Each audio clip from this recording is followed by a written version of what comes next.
Сәлем достар, бүгінгі мастер-класста біз осындай сеткаға сумочка тоқитын боламыз. Бізге керекті құрал жабдық ленточный жіп, пластмасс ине және спичка керек, және міне осындай канва керек. Бұны сетка деп те, канва деп те атай береді. Сіздерге ерекше узорды көрсететін боламын. Әрі оңай, әрі тез, жылдам аяқтаймыз. Ең алдымен бастаған, сіздер егерде бірінші рет тоқиын деп жатсаңыздар, көп емес, міне кішкене өзіміз игере алатындай мөлшерде аламыз.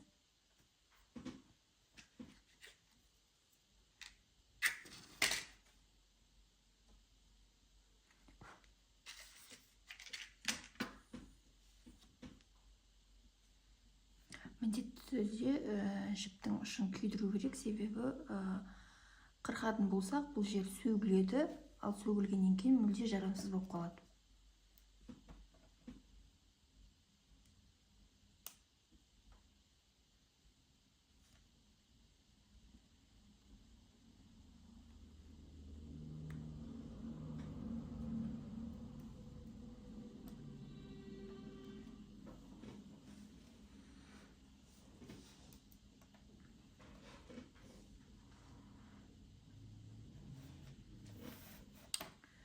Міне, оң жағынан бастаймыз.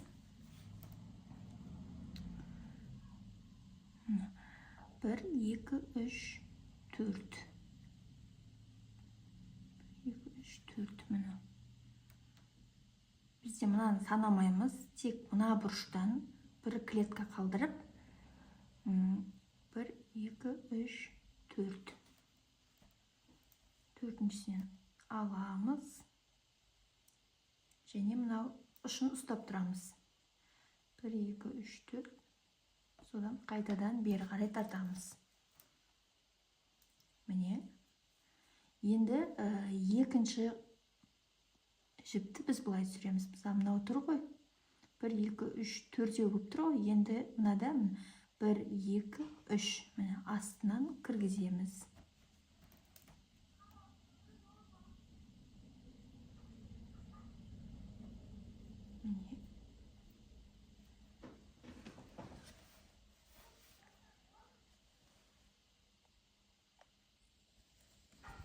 Осылай жақындатайын.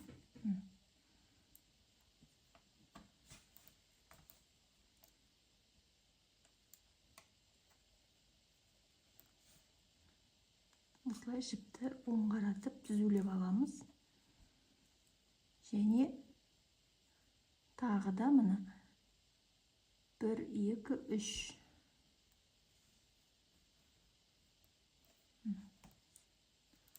Онда мына. Енді осы шыққан жерден бастап мына 1, 2, 3, 4 деп бірінші неге қатардағы клеткаға кіргіземіз.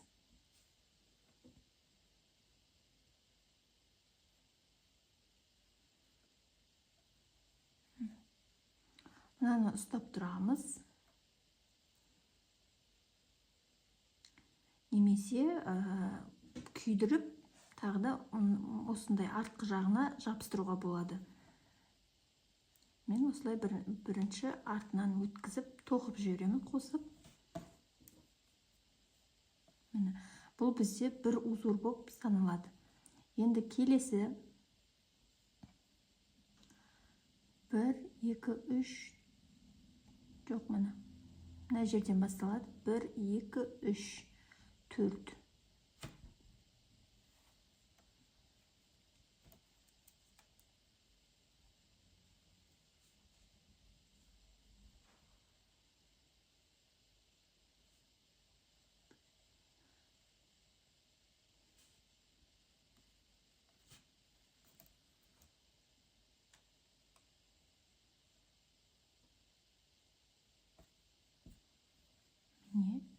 Және мына үшеуінен өткіземіз. Бір клетка төмен. Бірінші баста түсініксіз болады, одан кейін үйреніп кетесіздер.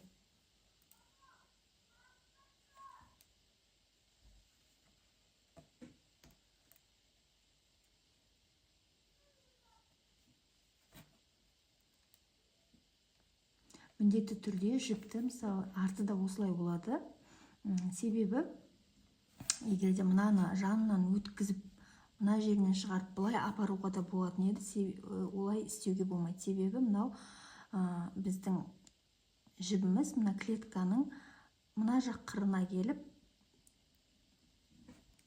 мына жақтағы қырына келіп қалады, онда бізге әдемі болмай қалады. Сол себепті мынау сияқты бұрышында тұру үшін мынаны мына жағынан бастаймыз. Енді мына жақтан санаған кезде де, қараған кезде де мына екі узор ғой, осы екі узордың ортасында уже екі клетка бар. Сол сияқты мына жақтан да мысалы 1, 2 деп тоқи беруге болады.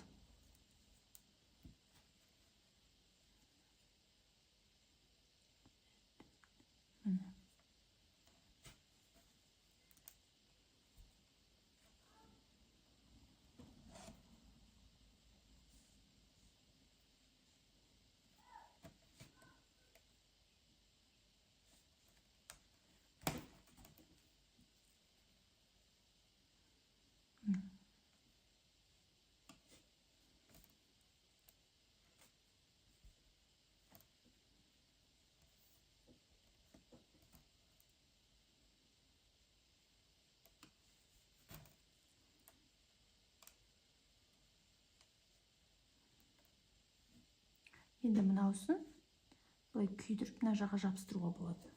Көрсетейін.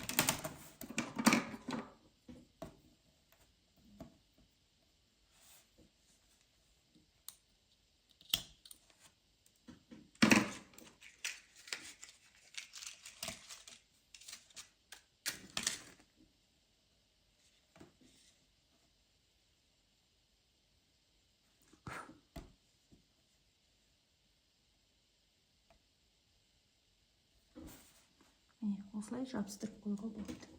Мына жағына астар тоқимыз, сол себепті арт жақтағы жіптер көрінбей кетеді.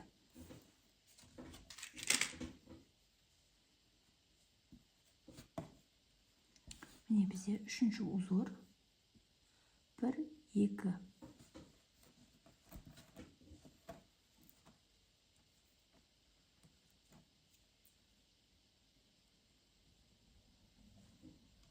Негізінде өте оңай.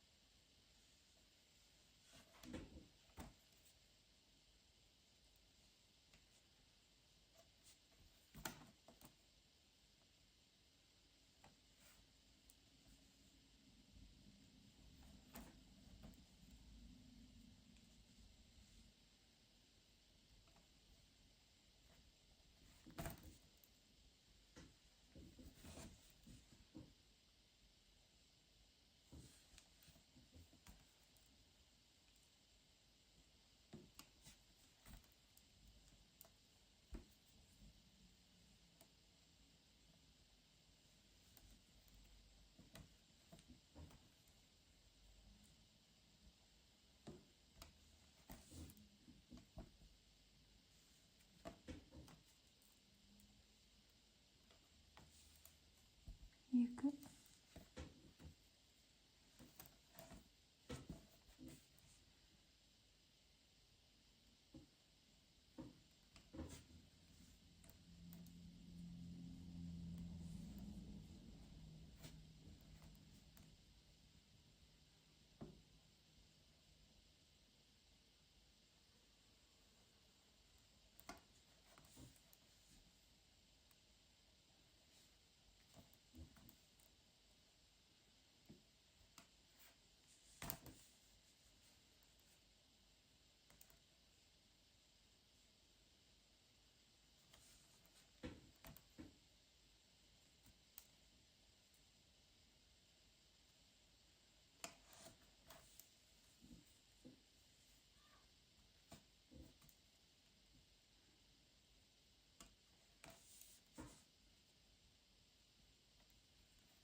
міне астынан да екі клеткадан қалып отырды және үстінен де міне екі клеткадан қалып отырды, екі узордың ортасында.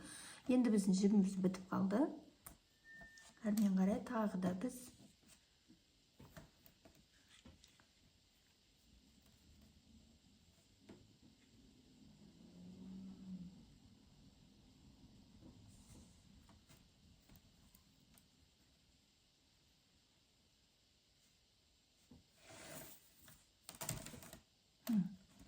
мына жерін енді біріктіріп байлай тұруға болады. Сосын ең соңында асықпай сөгіп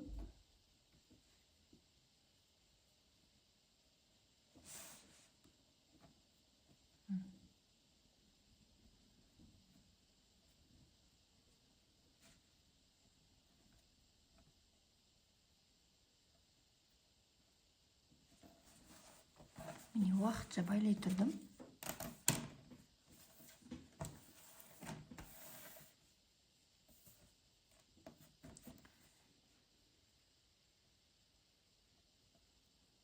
Әрмен қарай дәл солай тоқимыз.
бізде бірінші қатар аяқталды. Бірақ соңғы узорымыз толық шықпауы мүмкін.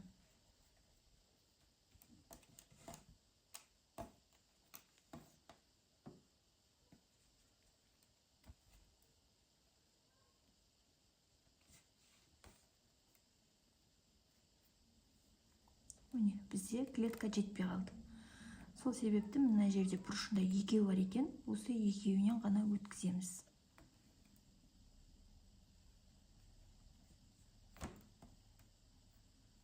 Міне, осылай болады. Енді екінші қатарда бізде міне 1, 2, 3, мына жерден 1, 2, 3, 4.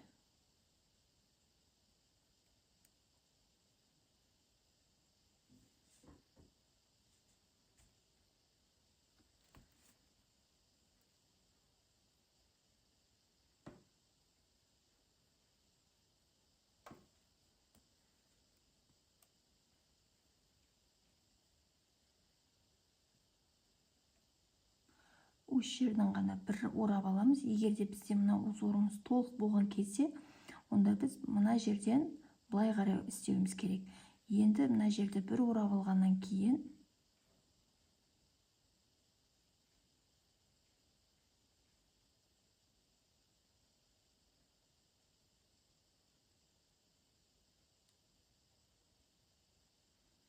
міне мына жерде кішкентай қысқа жіп бар емес пе, сол жіптің тұсындағы мына тесіктің тұсынан өткіземіз. 2, 3, 4. 4. Осы жерден өткіземіз. Келесі мына үшеуінен өткіземіз. Ортасында бір клетка қалады.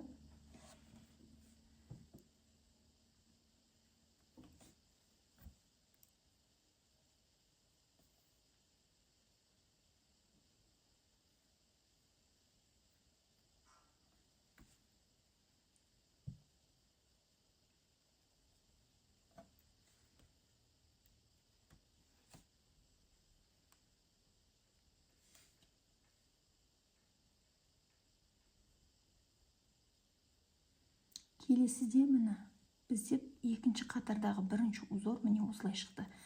Енді келесіде міне 1, 2, 3, 4.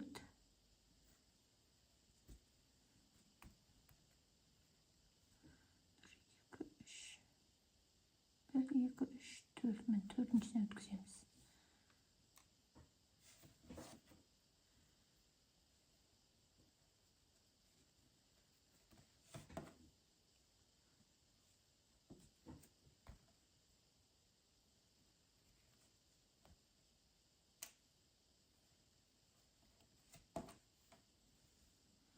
Енді міне мына жерден кіргіземіз. 1, 2, 3. Міне 1, 2, 3, 4.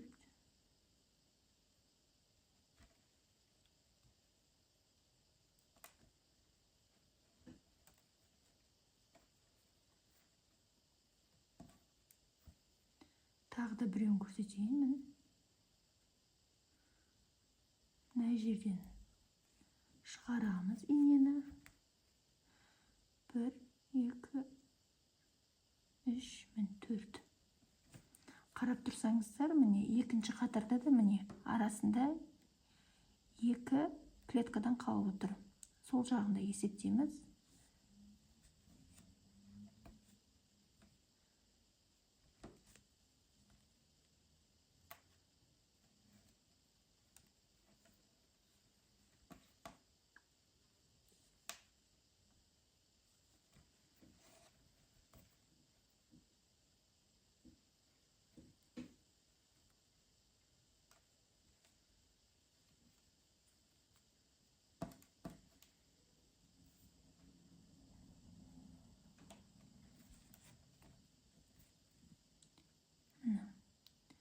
былай санағанға қарағанда былай санаған ыңғайлы негізі. Мына жерде бізде бірінші узор, ең жоғарғы жақтағы жіптен санаймыз. Біреу, екеу деп үшіншіден кіргіземіз.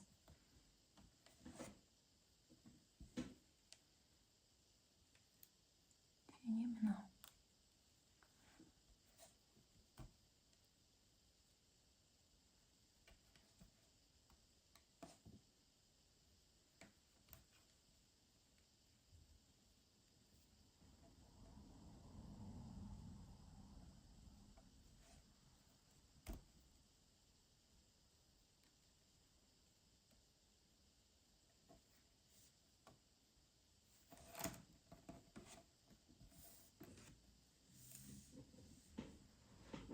Міне түсінікті деп ойлаймын. Тағы да бір рет түсіндіріп жіберейін. Міне бізде мынау бірінші қатар, мынау бізде өзі бір узор.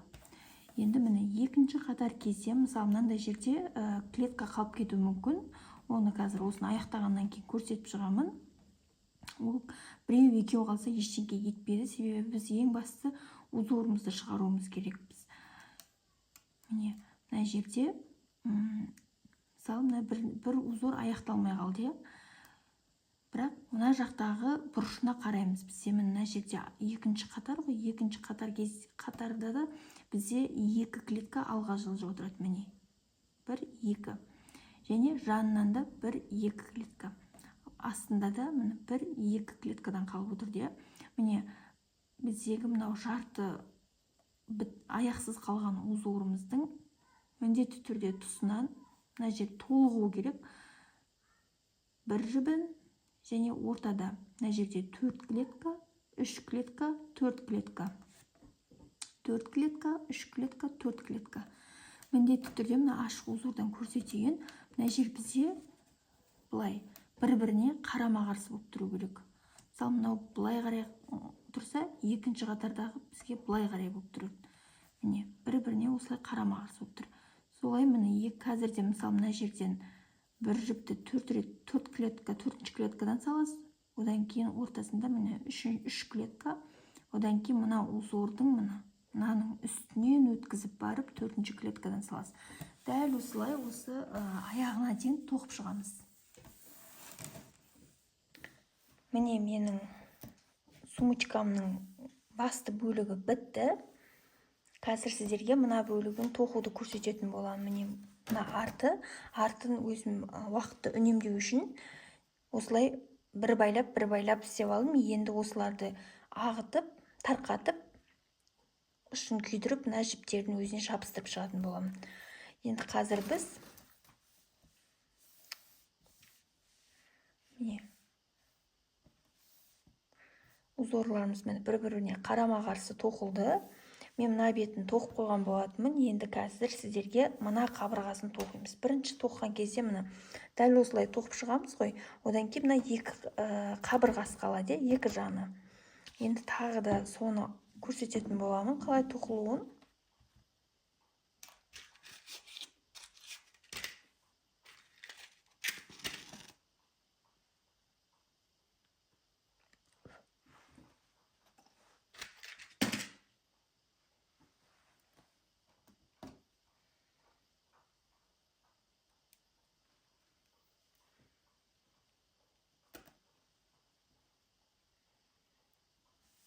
Осы жері сәл күрделілеу, сол себепті көрсетіп жіберейін.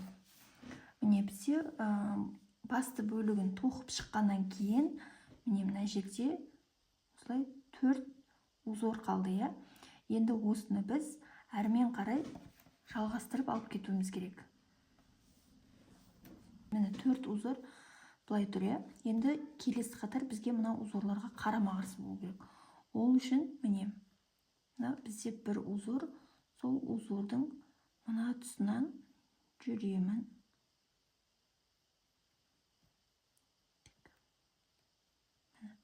1, 2, 3, 4. 1, 2, 3. Осы 3 клетканы бірінші бекітіп алайын.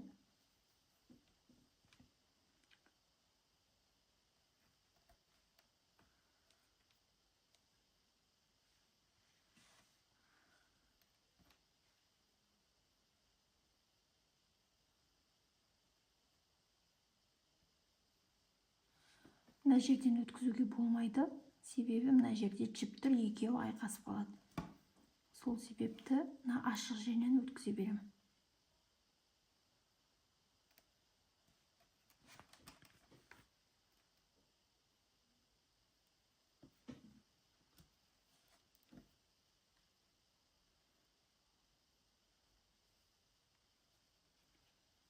Енді міне.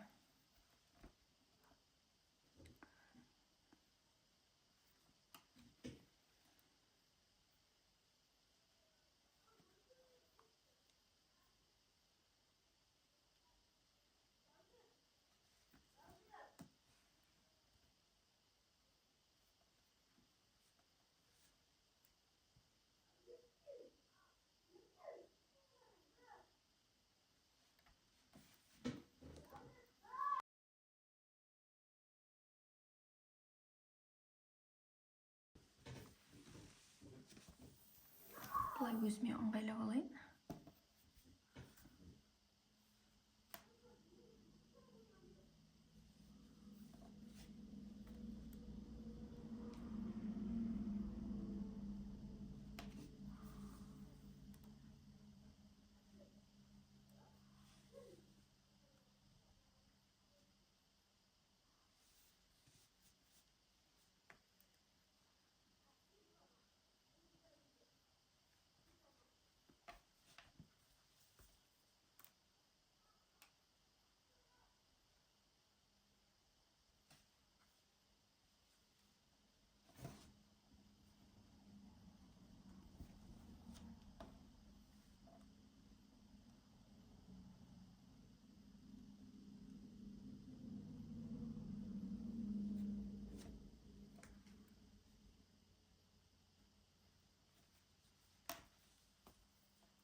Өзімізге мына бұрышын ыңғайлап алғанша мына жердегі тесіктерді бекітетін боламыз.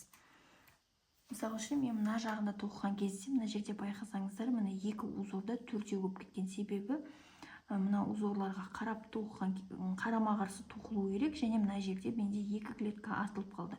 Сол екі клетканы жабу үшін осылай төртінші жіпті түсіруіме тура келді.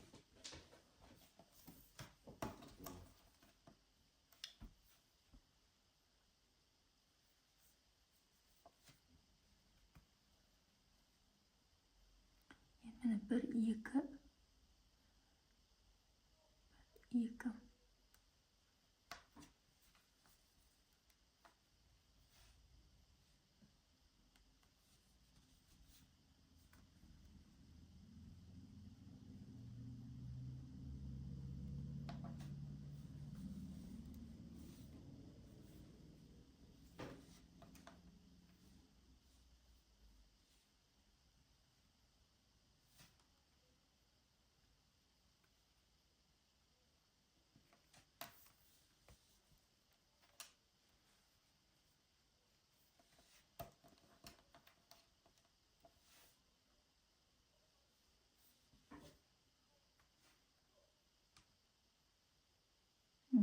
Мына жақтағы клеткаға тесуге болмайды.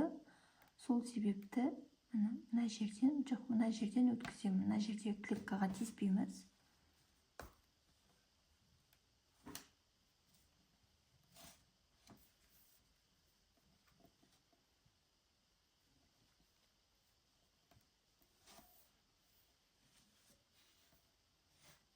Міне, бұл жерде де төртінші жіп түсті, иә. Онда тұрған ештеңе жоқ. Ең басты мына жердегі узорды дұрыс шығарсақ және клетка қалдырмасақ болғаны.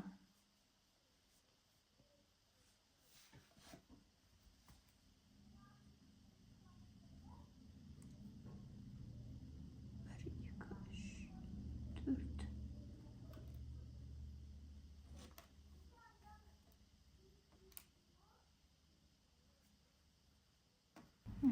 Қоса бекіте кетейік.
2.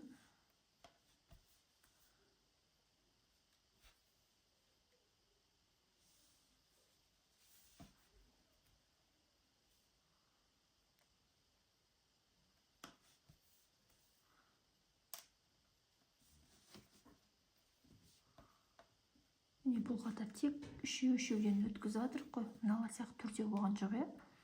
Себебі мына жерде бізде бір жіп қосылғандықтан, мына жерде төртеу болып кеткендіктен узорымыз солай шығып жатыр.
Мына жер қала берсін, онда тұрған ештеңе жоқ. Кейін мына екі шетін, осындай шеттерін тоқып бекітіп шыққан кезде бұл жерде қосылып тоқылып кетеді.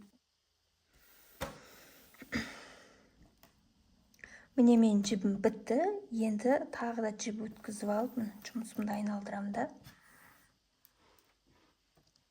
Мына жағынан бастаймын.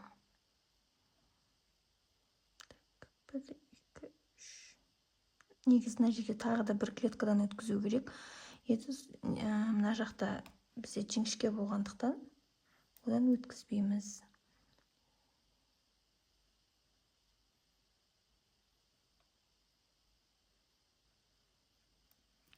Мына жерден.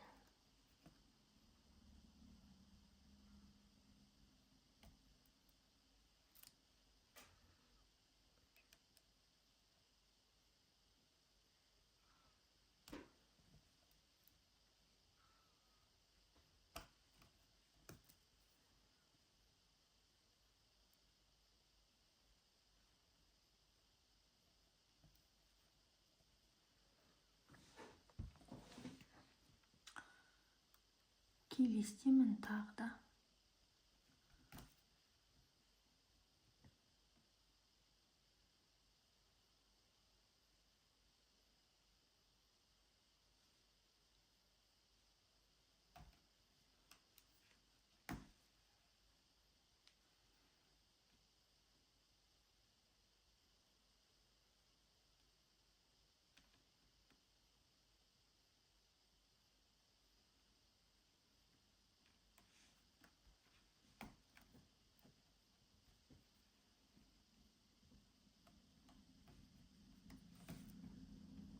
Мына жерден өткіземін, тағы мына жерден өткіземін. Біз узорымызды шығару үшін және 4 клетка, иә.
міне мына жерде тағы да бізде мынандай ашық орын қалып кетті. Оны міндетті түрде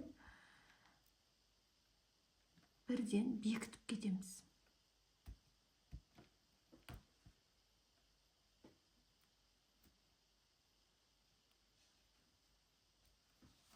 Қашан біз узорымыз мына жақтағыдай біркелкі болғанша осылай бекітеміз.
Міне өзіміздің узорға келді. Келесі қатарды да бізде мына жерде сәл күрделі болды. Бірақ мынандай клетка узорлардың арасында қалып кетпеу керек. Мына жақтағы шетінде қалса ештеңе кетпейді, себебі біз шетін тоқып жатқан кезде ол жерді бекітіп кетеміз. Ең бастысы мынандай ортасында қалып кетпеу керек.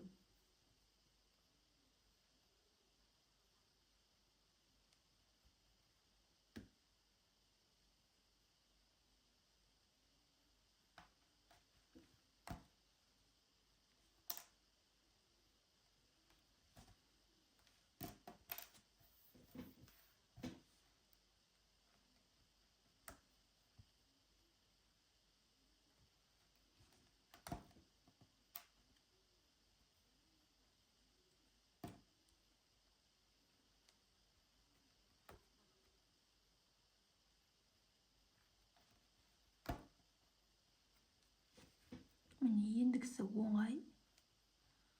Тура мынау бетін тоқығандай тоқып кете береміз.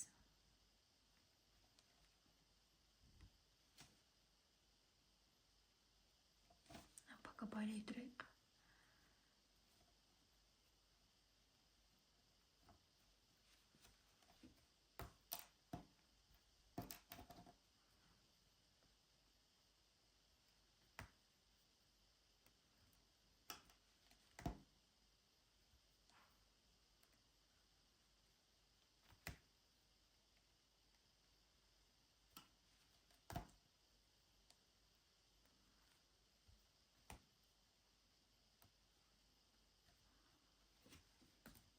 Міне, дәл осылай соңына дейін тоқып шығамыз. Ендігісі түсінікті деп ойлаймын. Міне біз айналасындағы бос клетканың барлығын толтырып шықтық, дәл осылай. Енді сумканы біріктіретін боламыз. Ол үшін бізге ең алдымен осындай маркерлер қажет болады.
Жерде, бұрылған жерлерде біздерде клеткалар үлкене, осы жерлерден 2 рет, ал мынандай кішкентай клеткалардан 1 реттен өткізіп шығамыз.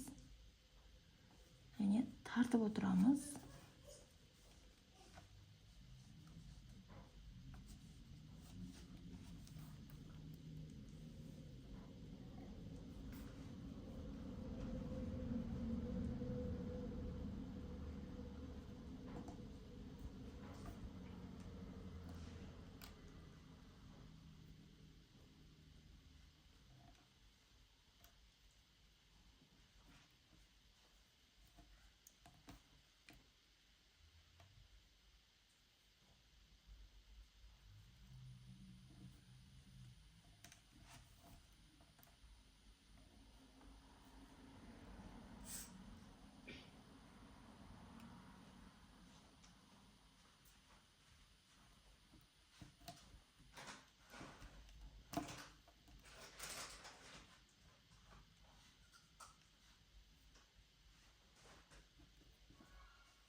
міне дәл осылай мынау маркермен бекіткен 4 жерін осылай етіп айналдырып тоқып шығамыз.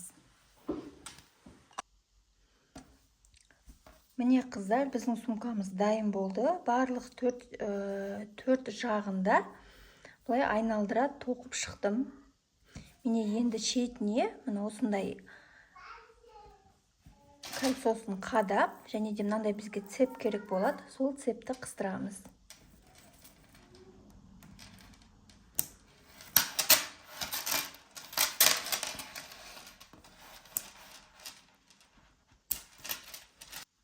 Міне енді ішіне тек қана астар тігіп, осындай кнопкасын бекітсеңіздер болды. Сонымен біздің сумкамыз дайын.